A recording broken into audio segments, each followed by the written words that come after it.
All right, and we are live. Welcome back to the LOOPcast. Today I'm joined by Josh and Erica. And yeah, we're rolling 2 days in a row here, which is a little bit of a fun twist for us. But Josh stayed up way past his bedtime last night to take in all that there was to take in at the Iowa caucus. A man of mighty knowledge when it comes to obscure election laws and fun and candidates. If you want to start on, records, I heard some were broken last night. What was so historic about just the Trump route that we saw last night? Yeah, I mean, it was a four-way contest in Iowa, and not only did Trump get 51%, I mean, that's amazing. He got a majority of the votes in a four-way race. To give perspective on it, back in 2016, there were like three front runners.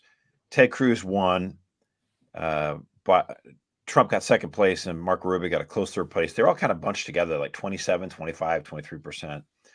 That did not happen this time at all. I mean, Trump won in a rout, 51%.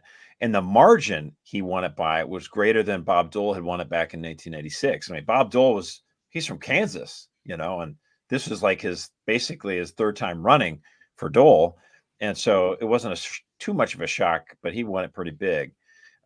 Trump just blew the doors open with the margin of victory.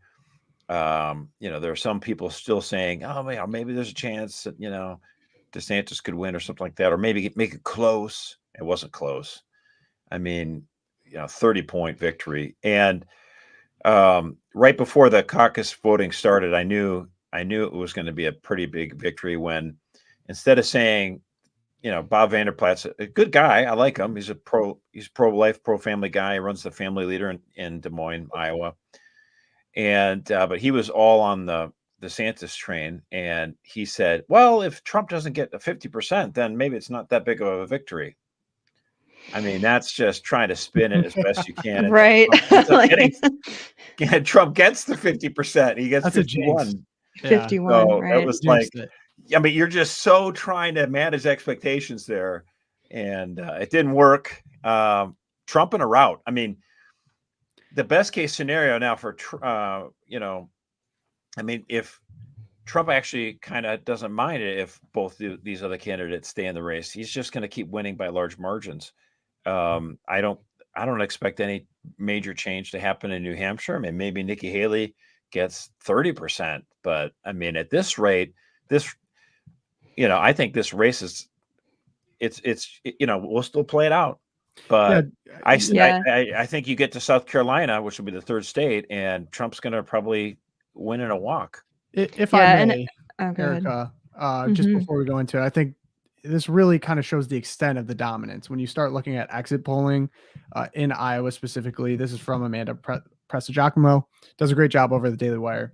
But she was breaking down some of the statistics here. We have he won college degree holders by double digits at 62%. I mean, that's actually surprising. Non-college degree. So it's okay. I was going to say double digits. Yeah. Haley actually dominated in the college degree holders. Right. Category. I think which was expected. About it. Yeah. Right. But yeah, so if we just look this over here, we have without a college degree by double digits at 62%. Similar results with people who consider themselves conservative, 58, and rural voters, 58. But again, white evangelical caucus goers, which we're going to get to Joy Reid's thoughts on white evangelical caucus goers, are not very positive. She's delightful. At 55%, I mean, that's 24% for DeSantis, 13% for Nikki Haley. I mean, we're talking about, these are just, that's the Grand Canyon basically of a Can I share my favorite statistic here? For those who value a strong leader with sufficient mental capabilities, Trump won by 28 points. And that's not even running against Biden. That's running against. Well, it's, whatever the case may be. I mean, that just means he's winning the anti-Biden vote.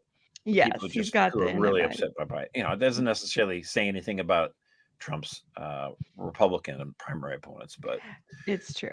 It was a cute nod. It was a cute nod that direction. But it's interesting. Like they keep talking about, well, are these indictments, are they going to affect him in some of these primaries? Are people going to maybe shy away from him? Clearly, it's done the opposite. If anything, people are saying they feel like he's more of the answer because of this. I mean, if you look, only 20% said that Trump was legitimately being investigated for potential wrongdoing. 80% chalked it up to partisan attacks. I mean, stuff that we know because we're normal people living in the Midwest. But I think there's a lot of wishful thinking, possibly from a lot of the media saying, oh, we're really going to get him this time. And it's like, well, you raided Mar-a-Lago and you didn't do anything to Biden for the documents in his garage. So not super surprising, but I just think the differences are really surprising. Yeah, I mean, it was a rout. I mean, it was a rout from beginning to end. And I just feel like, and now we can start to look at, the consequences of it. But like, is it officially over? Not officially over, but it's going to take a miracle at this point for it not to be the Trump train moving on through the primaries.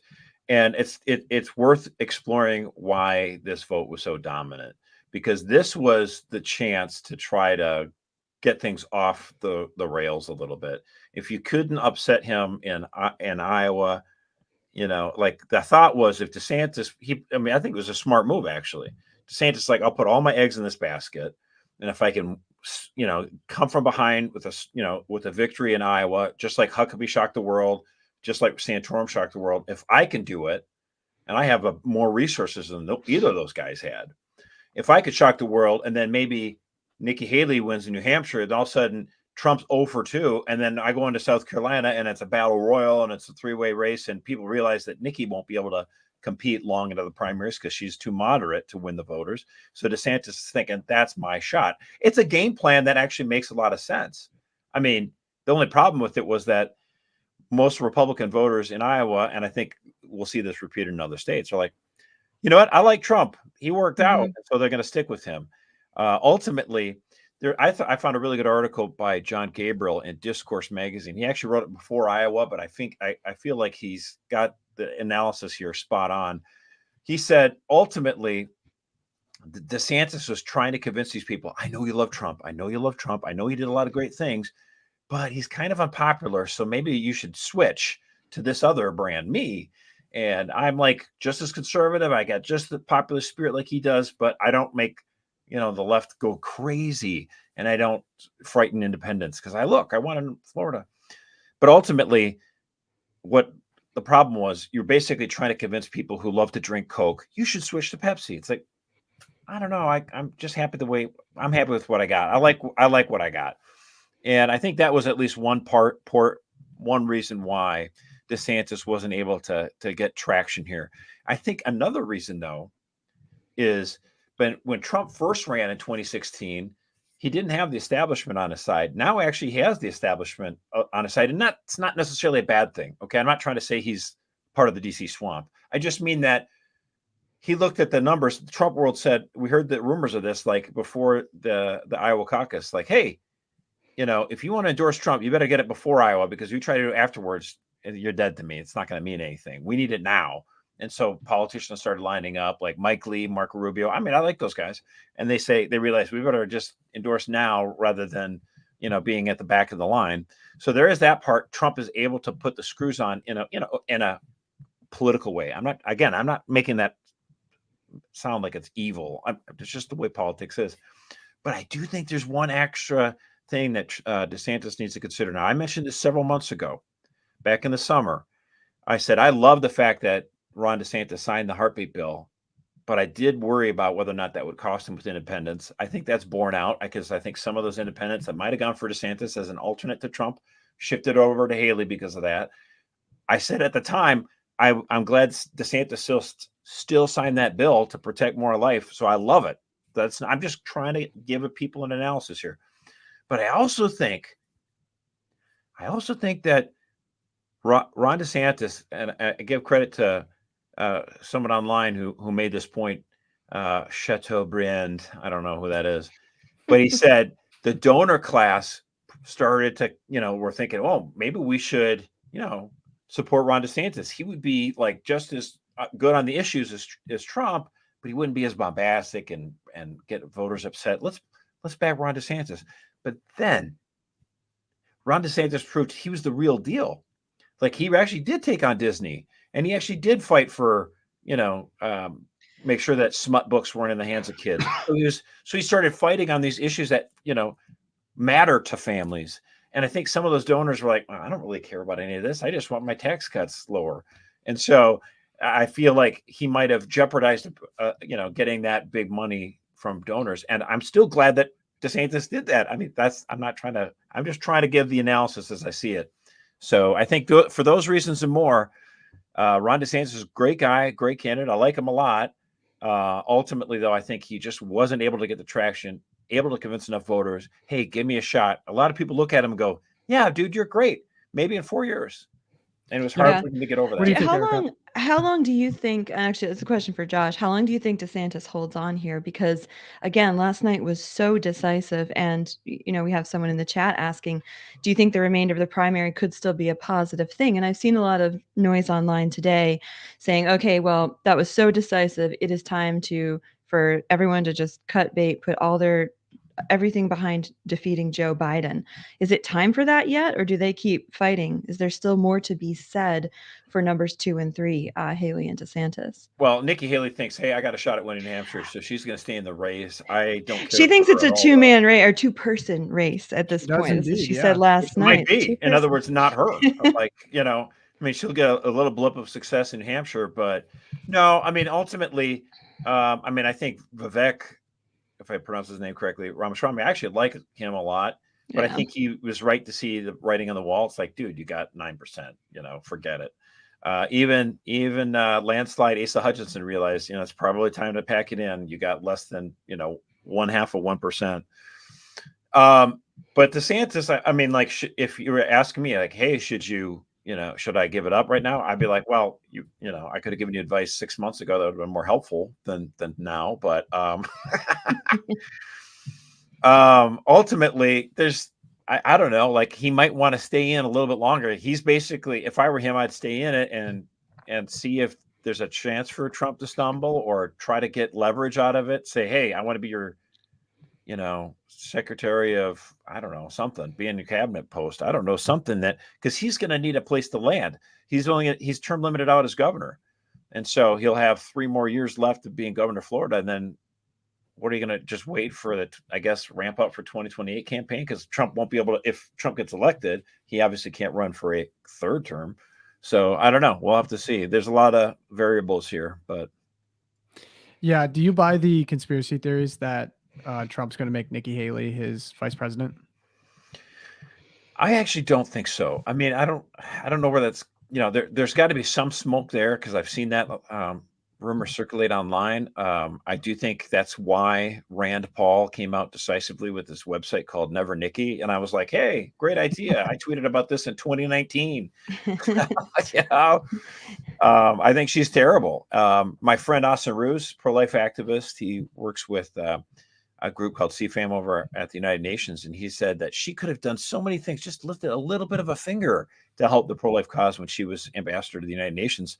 And she didn't do anything, and so what a disaster. All she cares about is, pleasing the donors of Boeing. I don't find her attractive in the least. And I have to give credit to Vivek because he really came out firing against Nikki Haley. Like if his only contribution to this race was exposing just about how corrupt Nikki Haley is in terms of the things that she did after her time in the UN with defense contracting and her warmongering, it was good for the public consciousness to understand, hey, this is kind of George Bush in some heels that she said she used as a weapon. I mean, she had such a bizarre campaign, and it just seems like she's being used now as like the liberal last hope that we can have someone that doesn't really care about social conservative issues that most of the country cares about, that they just care about funding wars. And if you look at the support that she got, people who voted for a large chunk of the people who voted for her in Iowa were people who are not going to vote for the Republican nominee no matter what in November. Right. I'm not saying all of them, okay, but like look how well she did in Iowa City and in Ames, where there are the Iowa State and University of Iowa and Iowa State University, and she did very well. And they asked him, well, the only Republican I ever consider is Nikki Haley. That's why I'm out here. It's like, well, dude, you're going to vote for Biden in November anyway. So this doesn't even matter. And in New Hampshire, where you have a large pool of independent voters and there's no contest in fact, Biden doesn't even have his name on the ballot. because he wants New Hampshire to be after South Carolina. So that was the whole thing, that they did a reset of the primaries. And so he's not even on the ballot. So if you're a Democrat in New Hampshire and you want to stick it to Trump, you're going to come out and vote for Nikki Haley. So it's like, well, I mean, you're not even in our party. Why are you supporting this candidate? A lot of Republicans might be asking themselves. And that's going to not be the case when you start going to other states like South Carolina, Nevada, Michigan. It's like, no, so Nikki Haley, I think I mean, she may stay in even longer than DeSantis, perhaps. But honestly, you're talking like a 99% chance that Trump wins, unless something happens, like literally miracle, lightning strike, heart attack. I mean, this guy's got it wrapped up. You win by 50. You win with 51% of the vote in Iowa. I mean, this is humongous. Did you catch his victory speech? No, because I was watching MSNBC, obviously. And right. You can't watch it. No, obviously I did. I mean, he was magnanimous. Can I show a clip from it? Yeah, go ahead. for it. I thought it was actually almost not un-Trump of him. Yeah. Well, I think that just speaks to how much he feels like he has this wrapped up, is because now he's already messaging towards the general. He doesn't even have to attack anyone. He didn't drop any of these nicknames he had for his competitors. Talk about Trump still's got the gas. If anyone was worried, check this out. He's destroying our country. And, my wife attended the funeral 2 months ago of Rosalind Carter, and it was beautiful. And Jimmy Carter was there. And I thought to myself, Jimmy Carter is happy now because he will go down as being a brilliant president by comparison to Joe Biden. He'll be a brilliant president. He's going to be known as brilliant by comparison. So we have to stop the invasion. Yeah. So he goes Trump on. With I mean, the that was one of burn. my favorite. That was great. That was just great. Trump with the burn. Carter's not the worst president anymore, right? Yeah, and that the other thing that you mentioned, and I think we might get to this later, but Joy Reid basically said, we don't like to give a microphone to dictators and authoritarians, as it's maybe a little authoritarian to mute someone from the public entirely. But they were saying that what he was going to talk about would be so dangerous, and he just ended up being very gracious, talking about unity, and then identifying maybe the three most important things to voters right now. Our borders wide open, and the Biden administration is not doing anything about it. He's like, as soon as I get in, we're closing it and we're deporting people, which is like, yeah, sounds pretty reasonable to me. Sounds good. The economy was another big one. And then drilling. He's like, look, we need to get our economy back going through not complying with a lot of these globalist Green New Deal, energy positive, whatever. It's like, we have all of these things we could be doing right now in our country. So it does seem very general election politicking is what's going on. I mean, I don't think he has much to worry about either. So it's probably a smart political play. So take that for I think he's ready. He's ready for it. He's already moved on in his head, I think, for sure. Yeah. And then let's go to that Joy Reid clip now, because there's because not only was this the route, I think this might have been expected, but I think the messaging that was put forth maybe was less expected for how they were talking about the people in Iowa. So I'm going to pull that up right now. I mean, expected to some. I don't want to speak for everyone. All right.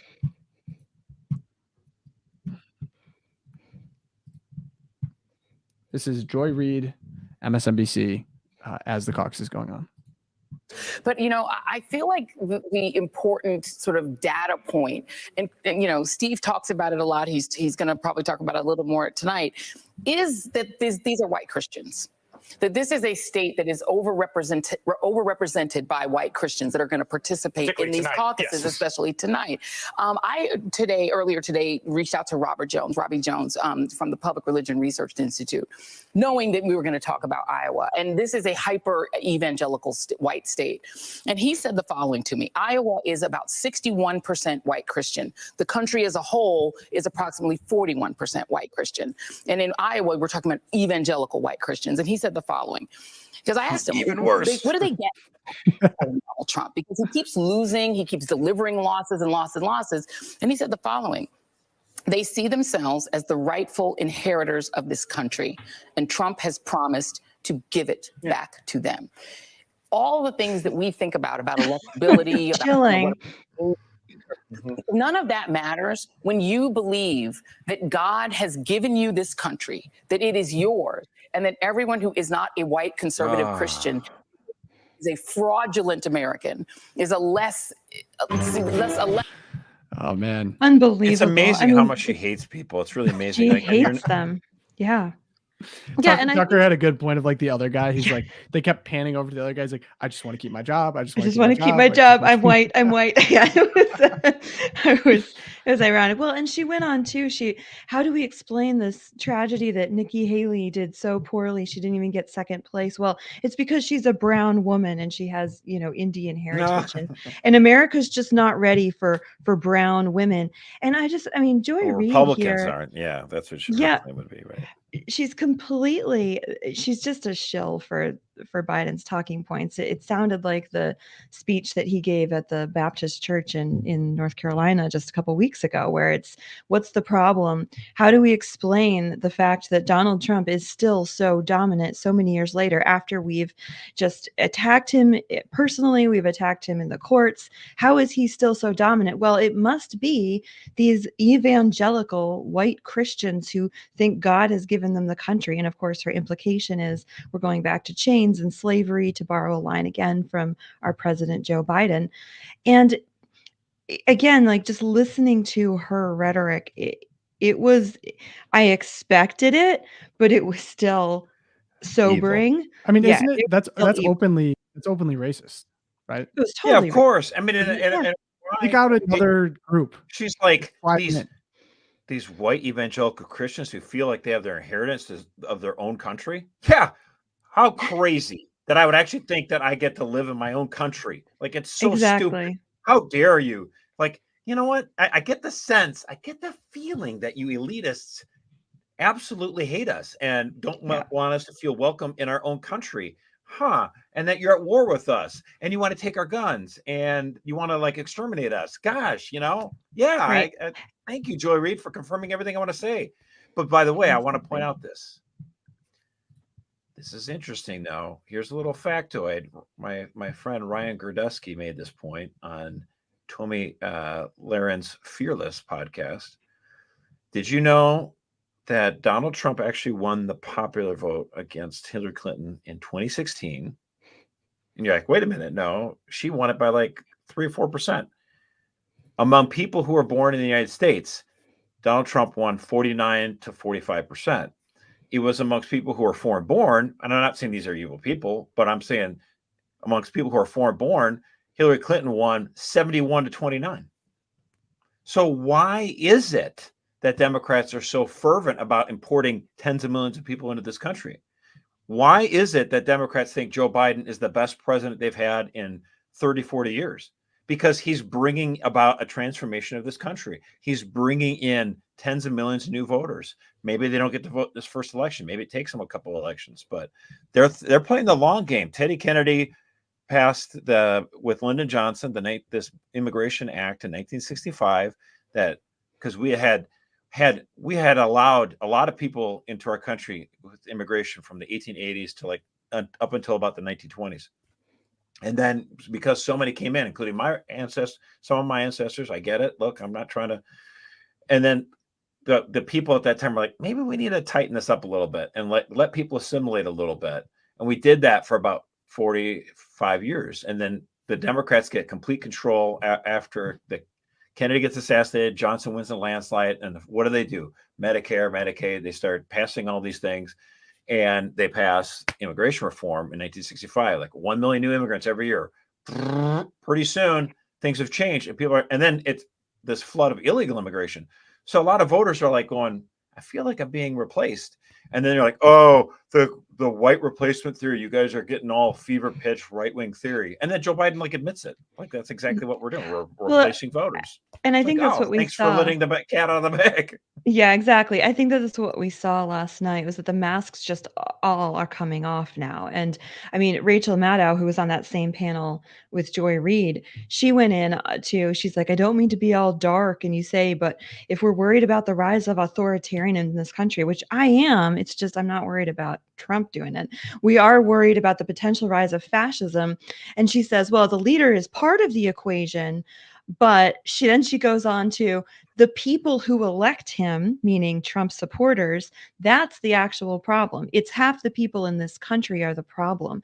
And again, like just they were talking about, they've made the decision to censor Trump.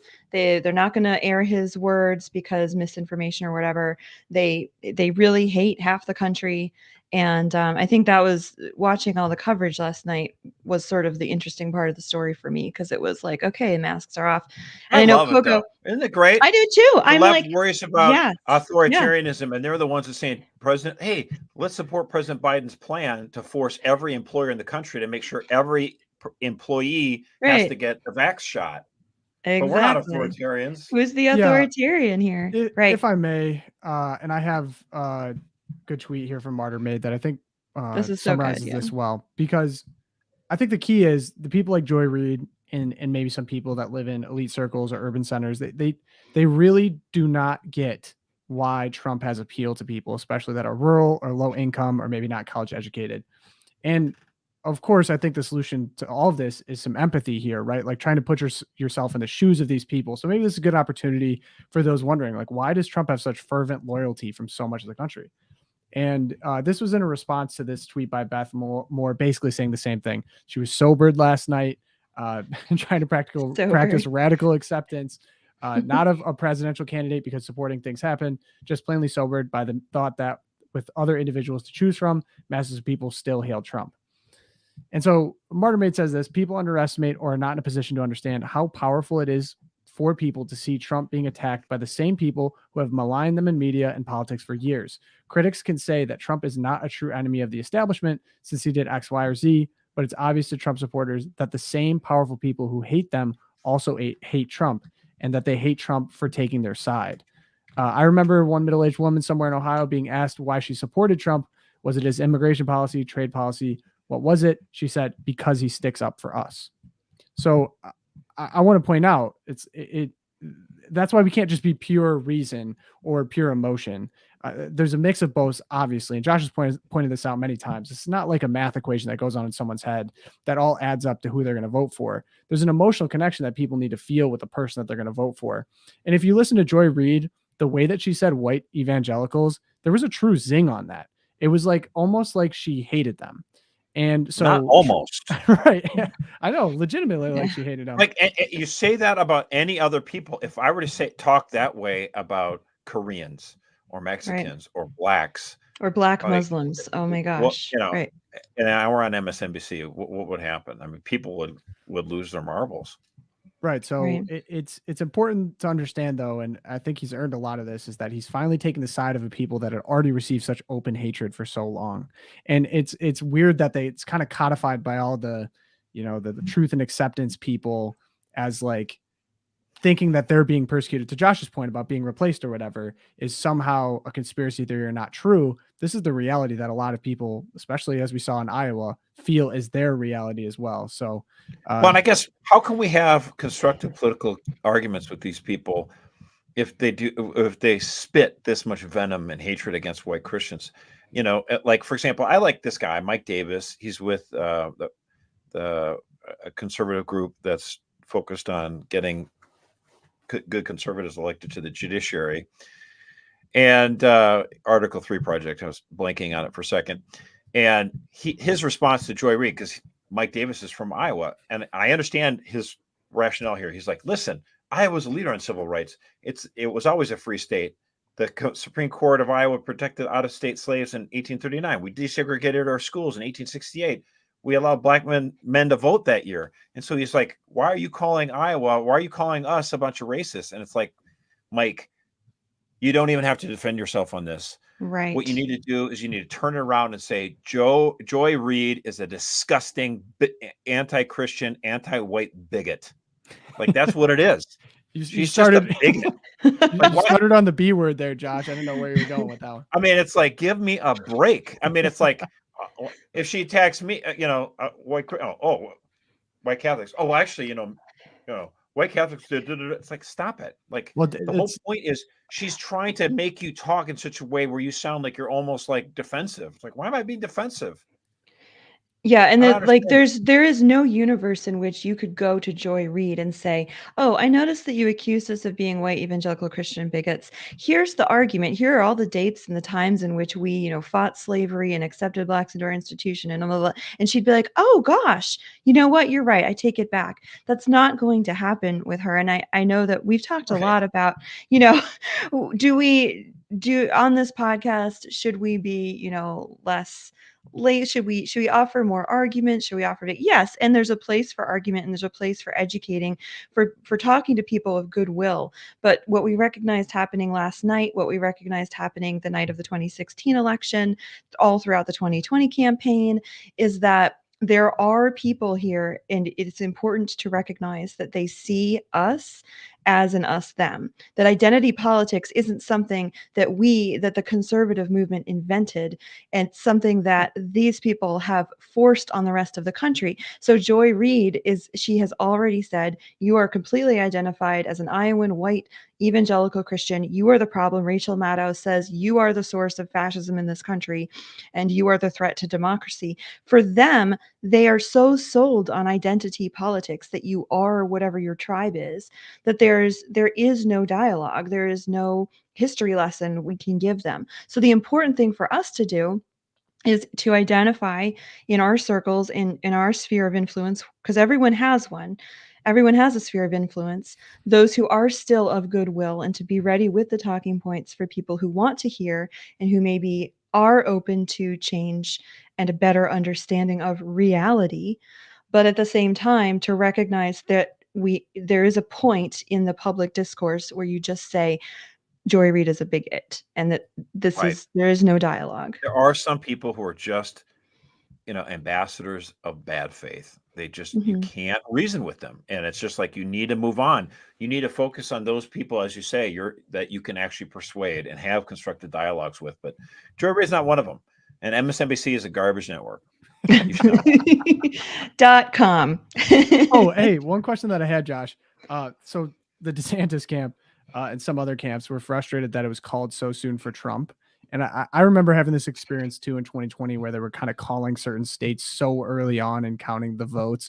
How could they say with such certainty that someone was going to win? How does that process work? Like, how were they able to call it in the first half hour? Actually, I mean, first of all, when election day comes, and I'm a Politico, I'm a junkie. I love getting all the stats and all that kind of information, and the waiting and the waiting and the waiting and waiting for the first results to start coming in, and you start seeing, okay, what kind of where the vote coming in, who's winning, where.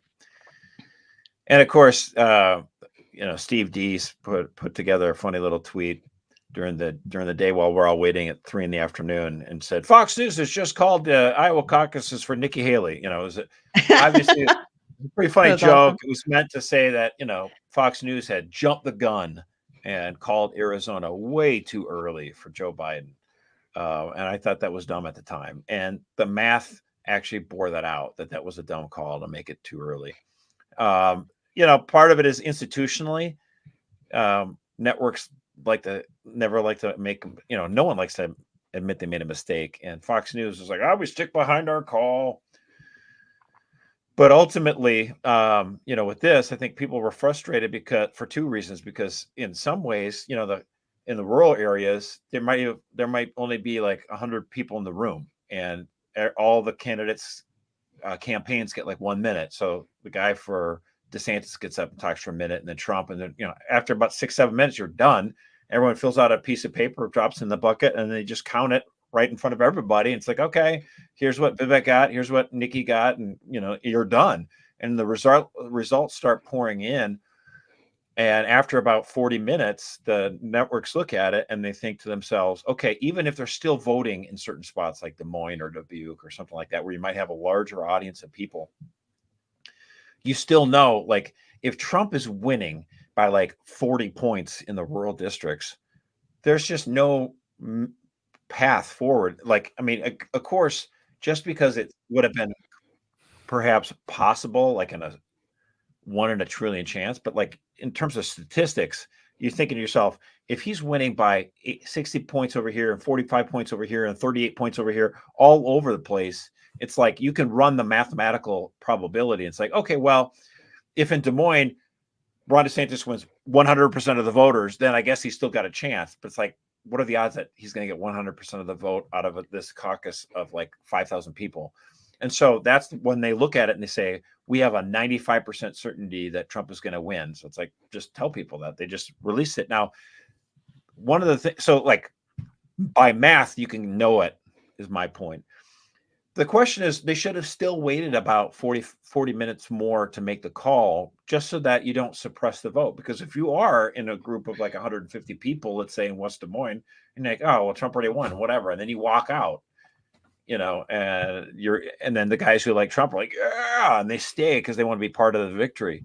So there is that point. It all comes back basically to 1980. Jimmy Carter was just getting trounced by Reagan, and the networks called it because it was so obvious who was going to win. But they called it literally before the West Coast was even done voting. And all the states were coming in. It was just a tidal wave for Reagan. And people in line in Oregon are like, oh, well, what's the point? And they just turned around and went back home. And that had a bad effect for Democrats because it suppressed the vote. Like people who are running for Congress, for Senate, for everything, they were like, oh, great, all these Democrats are going home. Thanks a lot.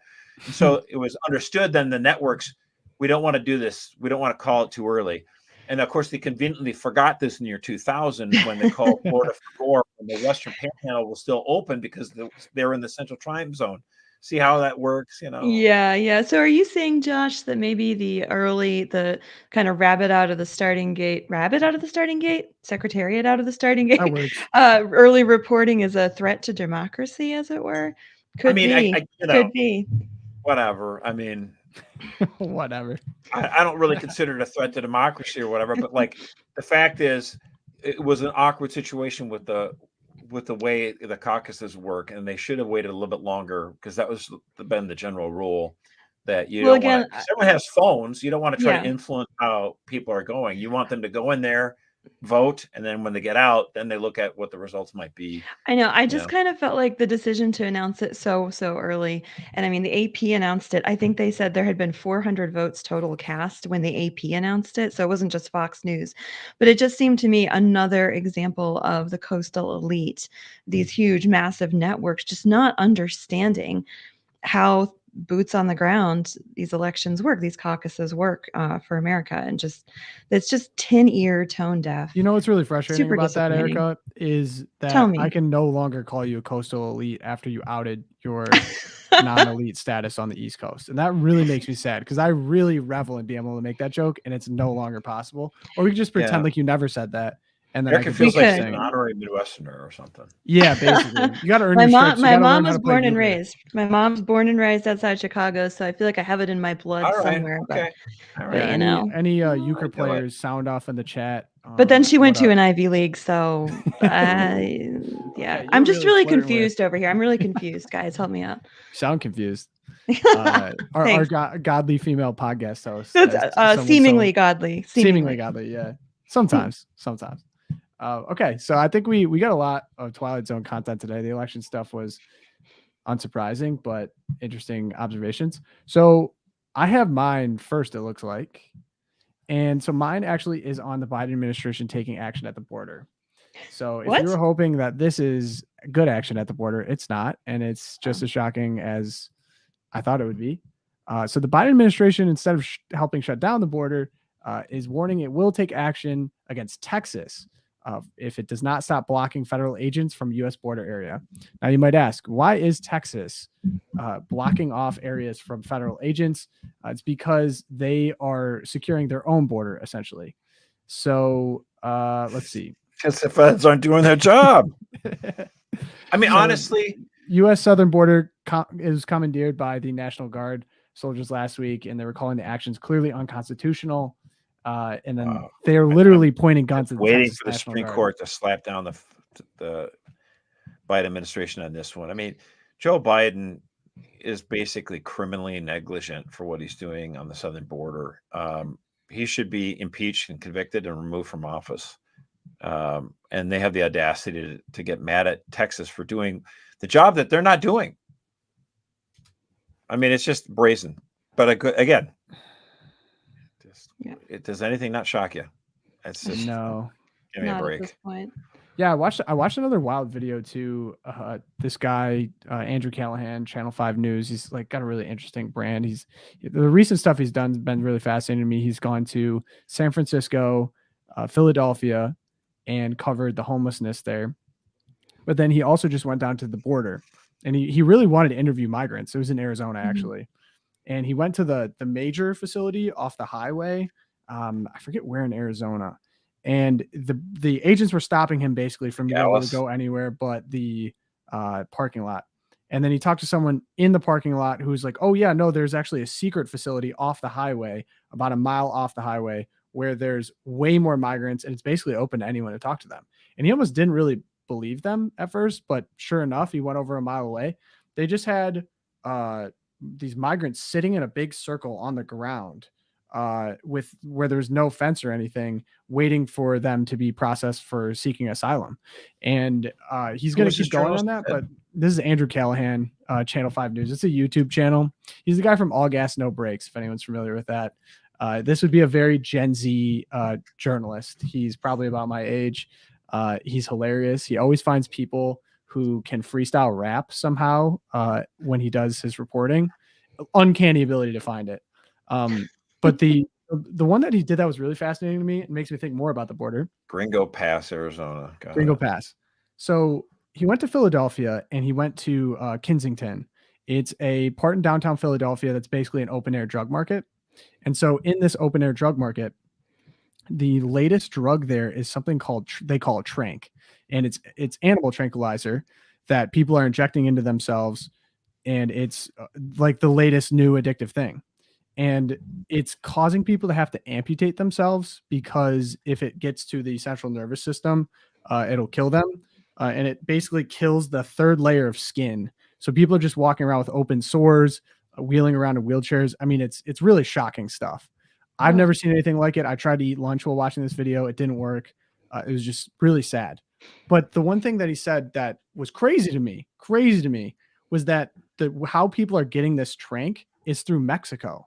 Mexican cartels are supplying the trank. Not only are they supplying the trank, if you don't buy from the Mexican cartel, they'll put out a hit on you in Philadelphia, and someone from Philadelphia, they'll put some money on your head. Someone in Philadelphia will come and assassinate you.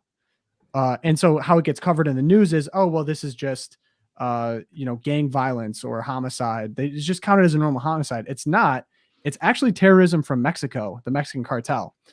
And China found a way to produce it cheaper in a different form. So now China is getting their product all back into this area in inner city Philadelphia. So what's happening is an international drug turf war in our own city.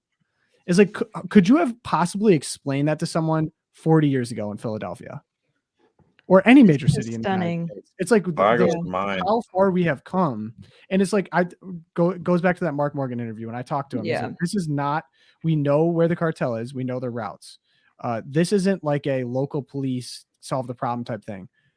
This to me is terrorism. Aren't these the people we should be drone striking? Like, if anything, the federal government should be taking a more active role in preventing foreign countries, China and Mexico, from killing people in our inner city. I mean, trank is killing people right now in Philadelphia. Crazy video, actually, high discretion if you check it out, but it's crazy video. I think Ron DeSantis is right when he said that we should treat these like coyotes as an international gang, like terrorist organization, and that we should use military assets to try to combat them. It's not just a law enforcement thing. It's not just like FBI and Department of Justice or whatever.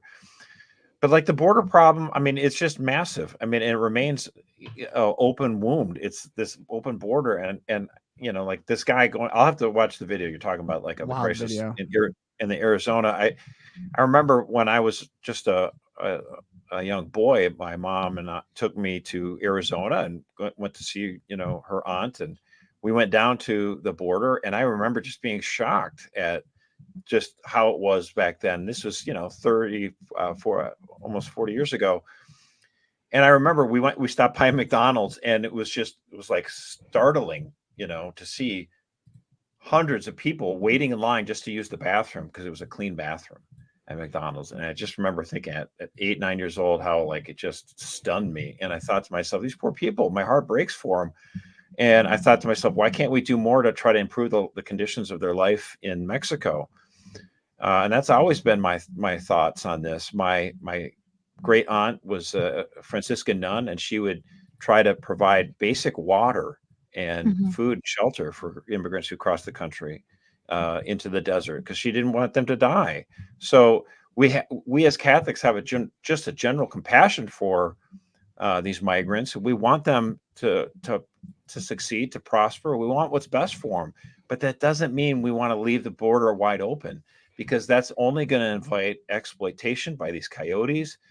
People are going to get used and abused. And having, we do have an understanding in Catholicism of solidarity, and it's not good for our country, for solidarity, to have 10, 11 million people pour into this country illegally. Right. And to just, we're starting to see it now in Chicago and in New York and some of these other cities who said, we welcome everybody. And so then it's like, okay, well, Texas and Florida's like, we're calling your bluff, because honestly, you signal how virtuous you are, how welcoming you are, but then you're not really paying the bills. You're not writing the checks. Well, here's your chance. We'll bring them to you, and you can, right. And then they start to realize, wait a minute now, we can't do this. We can't have an endless supply of charity. And then the temptation is to say, oh, what, do you hate people? Are you bigoted now? And so right. It's like, and they get. What were you saying? I wanted to just Erica. jump in there, because I think you made a really interesting point, Josh, that does not get made enough in Catholic circles, and that is about the right of immigrants. And this is in the Catechism, actually. And our colleague Tim Heelskamp, former congressman, talks about this in his chapter in our upcoming election year book. But he talks about, in Catholic social teaching, yes, we have the right to migrate and to seek asylum, but human beings also have the right to remain in their homeland. And the United States, we have the resources. I mean, as far as governments go, we give more aid to countries, to people living in their native homeland, than any other nation on earth ever has.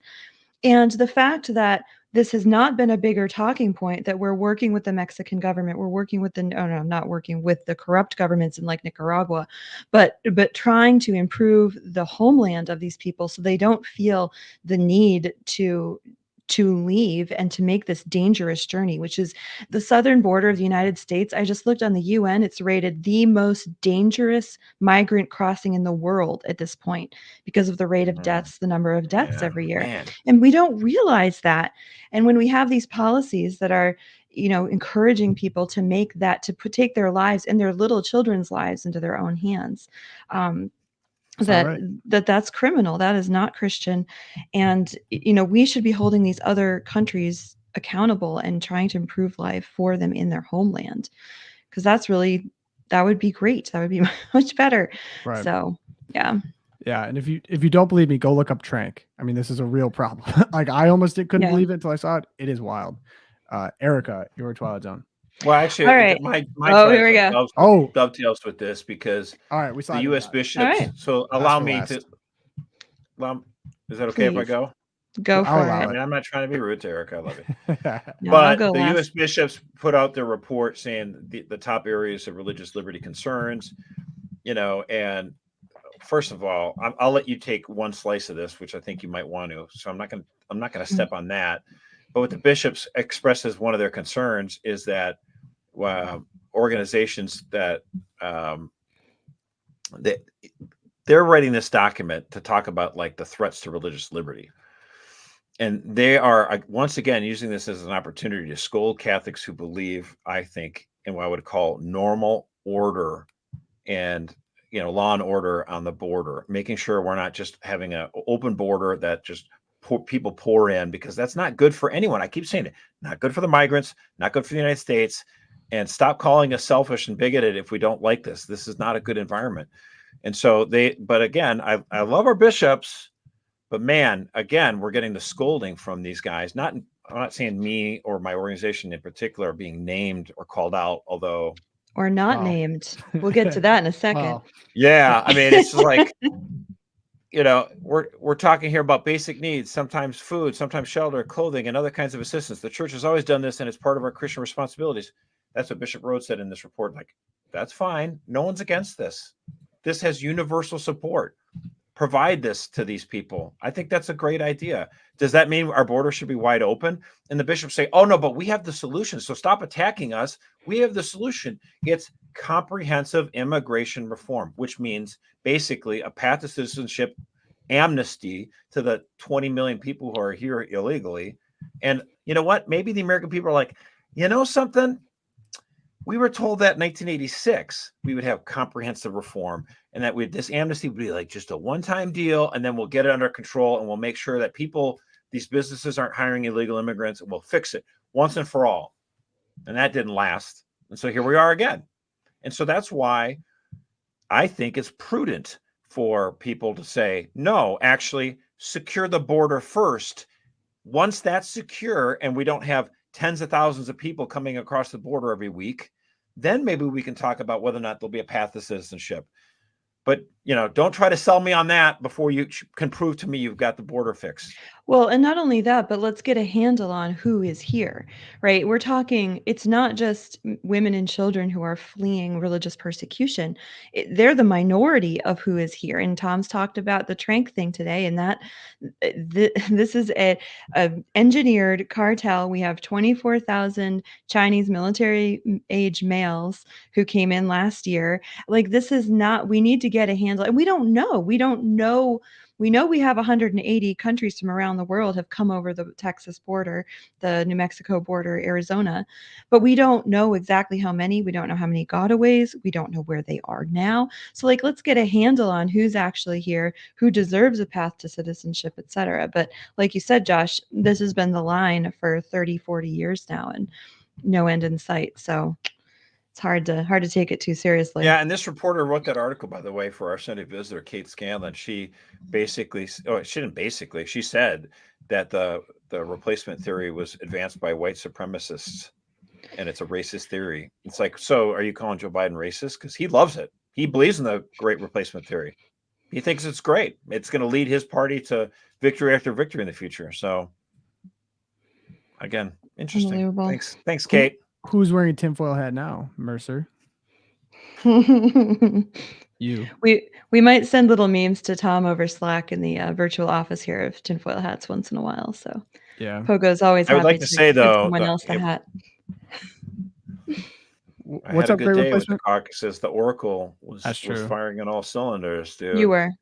Continued to put on a show. My boss was like, I don't know. I think Vivek gets in the top 3. I said, dude, non-factor. That's right. Yeah. I said the real question today will be whether or not Trump gets over 50, and I was right. Mm-hmm. Bam. Is it? That's why we all keep logging in, Josh. Yeah, I'm not saying I'm a football oracle, so obviously the Lions, you guys clearly not. But clearly not. And congratulations for Tampa Bay. They're going to lose in the next round. So congrats on that win over Philly. But all roads roll through Detroit. Erica, as promised, best for last. Your Twilight Zone. Yeah, I'm going to take us in a totally different direction here. I was a little dark on it yesterday, so I decided to do a movie review for you all. I watched, and now that I'm pregnant and I'm like in bed by 6 p.m. every night, just lying there, I was like, oh, I'll watch this Netflix movie. And we've got, are you going to pull it up or do I just talk? Yeah, I'm pulling it up. Oh, there it is. Okay. Yeah. Society of the Snow. Spanish language, working on my Spanish because, replacement. And this is the story of Uruguayan Air Force Flight 571. It crashed in the Andes in 1972. So this is about a decade before I came to be in the world. And there were 45 people aboard. Yeah, okay. 29 died, 16. Yeah, so there have been other films, but this just came out on Netflix, and it was really one of the most Catholic movies I think that has been produced in the last year or so, and it came from Netflix because, spoiler alert. Many of the passengers die on initial impact. This is not a kid movie, and the survivors. No. This is like. Yeah, this is a Band of Brothers level. Yeah. So this was where the interesting thing came. The way that the filmmakers treated the cannibalism that happened in order for them to survive was respectful. It didn't back away from some of the passengers chose not to eat the deceased members' Right. bodies. Others chose 2. And the way that the filmmaker worked with it was fascinating. And the elements of the importance of their Catholic faith to some of these rugby. There was a team of rugby players. Most of the Right. survivors were these young men, athletic young men in their early 20s, late teens. And 2 of them end up hiking over the Andes into Chile, and they find help finally and get it back. It's not a spoiler because everyone, you can just look this up, but Google, it is yeah. so worth it. It is worth it if you can handle so I would say if you can watch Saving Private Ryan, you can watch this movie. I mean, That's about the level. Respectfully, if the Loopcast is on an airplane, we go down. Josh, I'm eating it first. Thanks, Pogo. Well, none of the yeah. So it was great though, and there was prayer. There was. I'll pray first. Look, I'll say great. Grace. Yeah, well, thank Josh, God. I'm sorry. I need There's to a survive. little scripture, there's scripture mixed in. I keep your life for like a month. But yeah, the treatment of the body, when we talk so much about all this confusion with the gender ideology and are we our bodies and we could change. You guys, you're not even listening. But it was great. This is the most I'd Loopcast thing ever. recommend. Erica's going into the theology of the body and on how to be a good cannibalism, and Josh and I are joking about eating each other on the podcast. Yep. Oh my God. Totally. I take it. Sorry, Erica. Anyway, Erica, I apologize. Society of the Snow. Society of the Snow. I would recommend it. Again, not for family viewing, but very Catholic movie. Very Catholic themes. Check it out. Okay. Rugby's chill too. They tried to get me to play in college, but I didn't. Do we actually have a rugby player on the podcast today? You do? It's not me and it's not Josh, I believe. No, Erica. I was a rugby player. I was a hooker, actually. But we don't need to elaborate. What position the hooker? In a godly way. Experience. Gonna bite my lip. Yeah. No, rugby. So I did my study abroad in England, and I was at Keble College, which is one of the colleges at Oxford University. We're back on the East Coast elitist. We're back. But yeah, now I am totally 100% East Coast elite because I played rugby at Oxford. And it was a great experience, Wait, what? Test the body, test the mind. What position is the hooker? The hooker is right in the middle of the scrum. It's like the little person right in the middle of the scrum. And you're trying to Tom just wanted to say that word one more time. Maybe. Yeah. You're just trying to get in and get the ball and scoop it back to the homies. You're trying to push the other team back so that the ball is behind your team and your runners can pick it up. So just right in the middle there. A lot of screaming in girl rugby. Oh my gosh. Heck yeah. Yeah, it didn't last very long for me, but it's nice to be able to say it. You could say you played, and Josh, correct me if I'm wrong. I don't believe you ever played rugby. Yeah, no. I mean, I'm not against it, but I mean, yeah, it's cool. He would have been a formidable opponent. Here's the thing. I mean, I grew up playing baseball, and I played a little bit of football, and then of course the suburban moms just said, "Let's do soccer," which I think is an abomination. And if we wanted to import a foreign sport, why couldn't it have been rugby? That would have been great. That would have been totally within our Anglo heritage. But no, not a fan. Not a fan of soccer. It just makes. I mean, the reason why people riot in the stands in a soccer game because the action on the field is so terrifyingly boring. All right, Josh, I'm going to cut you off it before takes more a while. soccer. Yeah. We're gonna lose subscribers over this. Yeah. So if I may, sorry, I haven't really taken that. Mitch, I don't want to. Mitchell agrees with you. Yeah. I play soccer. I very much enjoy it. But sorry, I want to take this opportunity. I don't do this often, but there's 2 things that I sincerely am asking for prayers for. So I'm, as I've mentioned, from the Metro Detroit area. There is a family, a very young family that recently got impacted. I've seen it kind of shared across, but I actually knew them personally, and just 2 of the most wonderful people, have 6 kids. They died in a car accident. Someone actually stole a truck and hit them basically in the middle of the night. The mom and the dad, yeah, the mom and dad. This is the mom and the dad. So please keep Ryan and Jen and their family in your prayers. Pray for the repose of their souls. They were both wonderful people. I wouldn't doubt, they're going to end up in the right place. So if you can even ask for them to intercede for you. Pray for their family, for the 6 kids. It's going to be a tough road for them, but I really just trust in God's divine providence, and I know that the people around them do as well. So please pray for them if you can. Another request: I just got a notification someone that really deeply impacted my life as well. His name's Dr. Michael Segru. If anyone's ever met him before, he was my Western civilization professor in college. He just recently passed away from cancer. Actually, I just got a notification during this recording. I took him freshman year and I took him for both semesters. I've never seen anyone capable of telling me the entire string from beginning to end of Western civilization the way that he did. I think he probably was close to genius level IQ. A very eccentric guy, would just rip off his shirt at the end of the day, sprint to his car and go fishing. One of the smartest men I've been around. His Dr.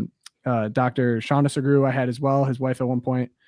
She was phenomenal, and pray for both of them. Pray for the repose of his soul. He really impacted my life quite a bit. And if anyone else knows him as well, kind of knows what I'm talking about. So 2 prayer requests, if you can, for the Loopcast. Hopefully use the power of this platform to add to that. Other than that, we got the March for Life coming up here on Thursday. Safe travels to anyone rolling Friday. DC. Oh, it's on Friday. Yeah. People are traveling on Thursday. It's on Friday, though. Let me just edit this out in post. It's not like we're doing this live or anything. So pray for people traveling the March for Life. Pray for the success of it. Pray that we can change some hardened hearts and it can just be a joyful experience for everyone there. It's a cause near and dear to all of us. We've been many times. So look out for, we're going to drop an interview I did again with Jean Marie Davis. It's coming up. She was a phenomenal interview. It's going to be a great lead up to the March for Life. And I hope everyone enjoys that experience. We are going to be going into a little bit of hiding, doing some planning. We got big things coming up in 2024. So pray for that success if you would like as well. Pray for the success of the program. Pray for us. We're not perfect, but we try our best to put together a good show for you guys. I think I'm going to close it at that. Our Lady of Guadalupe, St. Thomas More, St. Fidelis, pray for us. And we will see you guys later. Peace.